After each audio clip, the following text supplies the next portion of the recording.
سدائے غازی کے ساتھ موجود معزز سامعین، میں ہوں آپ کا بھائی غازی سعید، نیک دعاؤں اور تمناؤں کے ساتھ السلام علیکم ورحمۃ اللہ وبرکاتہ۔ مجھے پوری امید ہے ہم سے جڑے رہنے کے لیے آپ نے اپنا چینل سدائے غازی ضرور سبسکرائب کر لیا ہوگا اور بیل کا بٹن بھی دبا چکے ہوں گے۔ میں نے ایک سفید ریش بزرگ سے ایک سوال پوچھا، اللہ تعالیٰ سے بات منوانے کا بہترین طریقہ کیا ہے؟ وہ مسکرائے، قبلہ رو ہوئے، پاؤں لپیٹے، رانیں تہہ کیں، اپنے جسم کا سارا بوجھ رانوں پر شفٹ کیا اور مجھ سے پوچھا، تمہیں اللہ سے کیا چاہیے؟ ہم دونوں اس وقت جنگل میں بیٹھے تھے، حبس اور گرمی کا موسم تھا، سانس تک لینا مشکل تھا۔ میں نے اوپر دیکھا، اوپر درختوں کے پتے تھے اور پتوں سے پرے گرم پگھلتا ہوا سورج تھا۔ میں نے مسکرا کر عرض کیا، اگر بادل آ جائیں، ذرا سی ٹھنڈی ہوائیں چلنے لگیں تو موسم اچھا ہو جائے گا۔ وہ ہنسے اور آہستہ سے بولے، لو دیکھو۔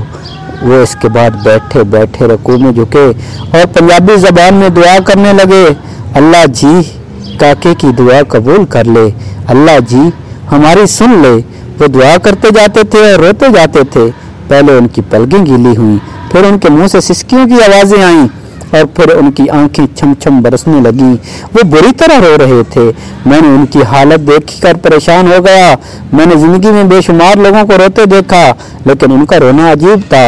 وہ ایک خاص ردم میں رو رہے تھے، منہ سے سسکی نکلتی تھی، پھر آنکھیں برستی تھیں اور پھر اللہ جی ہماری سن لے کا راگ وہ الپ رہے تھے۔ میں پریشانی، استجاب اور خوف کے ملے جلے تاثرات کے ساتھ انہیں دیکھ رہا تھا۔ وہ دعا کرتے جاتے تھے، روتے جاتے تھے اور سسکیاں بھرتے جاتے تھے۔ میں نے پھر وہاں ایک عجیب منظر دیکھا۔ مجھے ہوا ٹھنڈی ہوتی ہوئی محسوس ہونے لگی۔ آسمان پر اس طرح گرم سورج چمک رہا تھا، لیکن جنگل کی ہوا میں خنکی بڑھتی جا رہی تھی۔ میری پریشانی، سر اور گردن کا پسینہ خشک ہو گیا۔ میرے سینے اور کمر پر رینگتے ہوئے قطرے بھی غائب ہو گئے۔ میں ٹھنڈی ہوا کو محسوس کر رہا تھا اور حیران ہو رہا تھا۔ میرے دیکھتے ہی دیکھتے پتوں نے تالیاں بجانا شروع کر دی، شاخیں ایک دوسرے کے ساتھ الجھنے لگیں، پودے ہوا کی موسیقی پر ناچنے لگے اور پھر بادل کا ایک ٹکڑا کہیں سے آیا اور سورج اور ہمارے سر کے درمیان تن کر ٹھہر گیا۔ وہ رکے، دعا کے لیے ہاتھ اٹھائے، شکر ادا کرنے لگے۔ وہ دیر تک اللہ جی آپ کا بہت شکر ہے، اللہ جی آپ کی بہت مہربانی ہے کہتے رہے۔